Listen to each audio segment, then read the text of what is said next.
From reported phone scams to a drive-by knife throwing, here's what's coming up next on TrendSpotting.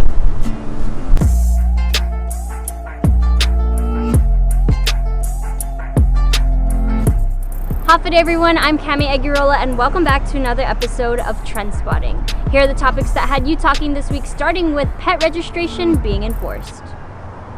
Consider yourself warned. Pet owners have about 6 months to register their dogs, spay or neuter them, and have them implanted with a microchip. According to Department of Agriculture Director Chelsea Munya-Brecht, it's all part of a plan that was created with the Stray Dog Roundup Committee. Munya-Brecht said if you choose to take ownership of your pet or the pets that are around your home, then you need to register your pets. It's part of a statute that's been in the books for close to 2 decades now. The fee is currently $5, she said. We're trying to establish a baseline as to how many animals will likely be registered with this process. And once you take ownership of that pet and it belongs to you, it wouldn't be captured during the roundup. The roundup would take place once during the week, and they will start in the villages that have the highest number of stray dogs and complaints. Right now, they are working with the mayors to set up registration at their respective village offices so that it's more convenient for pet owners. The task at hand is a huge undertaking. It's absolutely worth the undertaking, and we have the governor's full support, and we want to do this to help our community and protect the pets, she said. A federal grant will be funding the operational cost of the Stray Animal Control Plan for 2 years, covering the purchase of necessary equipment such as humane traps, microchip readers, and additional dog kennels at the Gain Shelter in Jigo.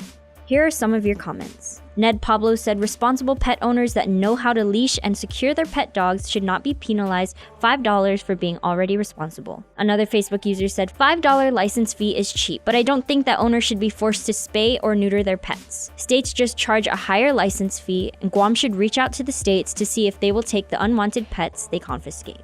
The governor is to send 100 delegates to FestPac.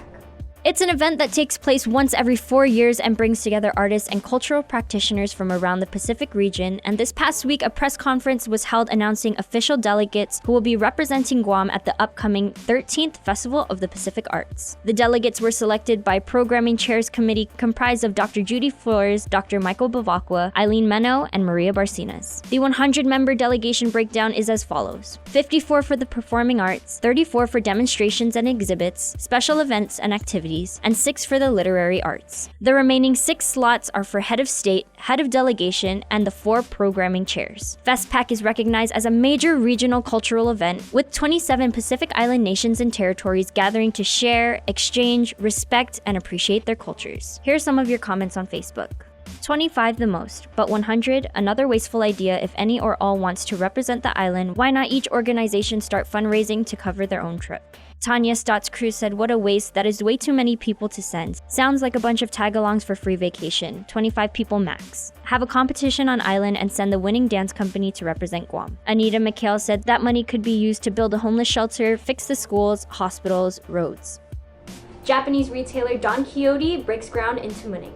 It will be Japanese retail giant Don Quixote's largest convenience store. Officials broke ground on the project at the future location at the intersection of Marine Corps Drive and Airport Road. Founder and chairman Takao Yasuda told the crowd that he chose Guam after coming here several times for corporate training events. He said he is confident that the location will prove very successful. The grand opening is scheduled for September of next year. One Facebook user said, this is one of my favorite stores, so when I go to Honolulu, it is where I go for breakfast, lunch, and dinner. It is also a great store to shop for regular household groceries. This is great because it will give Kmart a challenge for better service and lower prices of goods. Top fan James Fish said, just another place for enlisted military to spend their money and tourists. The owners are Japanese. How much money do you really think will stay on island? Fools and their money are always parted. Dave Dueñas said residents of Guam can look forward to 250 full and part-time jobs. And top fan Maria Salas said, hoping that items are indeed made from Japan and of quality.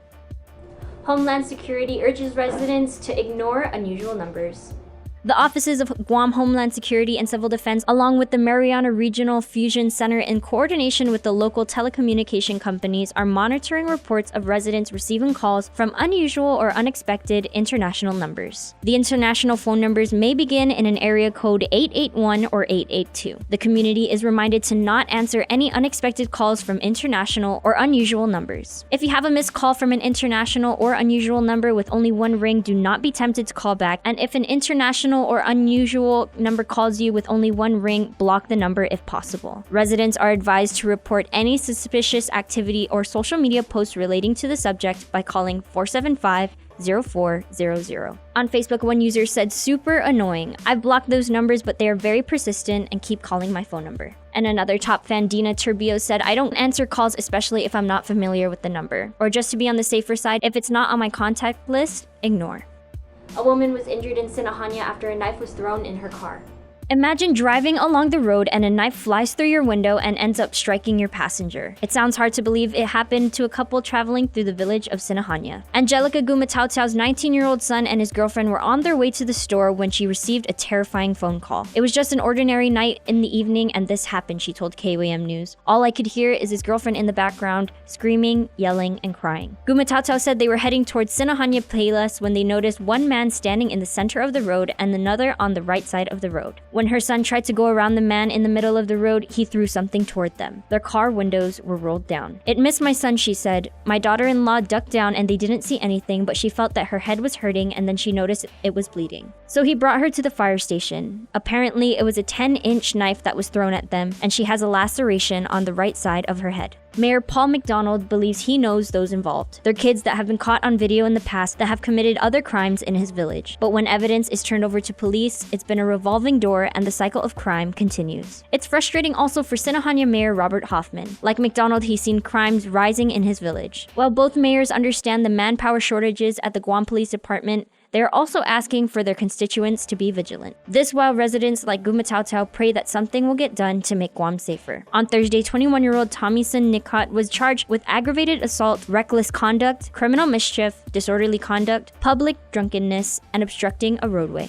Police credit a newly formed task force for the arrest. Agents obtained video surveillance from surrounding residents to identify the suspect. He has been booked and confined. On Facebook, top fan Justine Ray Rodriguez Flores said, the police need to find these people and the AG needs to learn to make people face consequences rather than pass out plea deals like candy on Halloween. Find these monsters. Our island is so scary nowadays. Jovi Castro said there's only so much GPD can do. So before we start talking about the system, you first need to take a look at why or how it got that far. Why is it that these kids think that it's okay to do these things? We as parents need to stop blaming everyone for the lack of teachers, doctors, officers, etc. for doing their jobs and do our jobs. Another Facebook user said, those repeat offenders continue to taunt and laugh at our law enforcement agencies as well as the judicial system. The catch and release methods must be changed to something effective. And that's all for this week on TrendSpotting. Suzuha Smaasi for watching, and I'll see you next time. Spend your Valentine's Day weekend looking for love at one of the most romantic spots on Guam. Punta dos Amantes and KUAM Digital are taking you on a fun and romantic photo hunt and giving you and your other half the chance to win some great prizes. All you have to do is 1. Visit Punta dos Amantes during operating hours between February 14th and the 16th. 2. Find the special QR code and follow directions for different photo ops around the park. And 3. Post your photos and videos with hashtag LookingForLove671. All participants will receive a special commemorative photo frame and lover's lock from Punta dos Amantes while supplies last, and be entered to win one of many romantic prize packages like overnight stays, dinners for 2, free food outdoor activities, and so much more. Looking for love?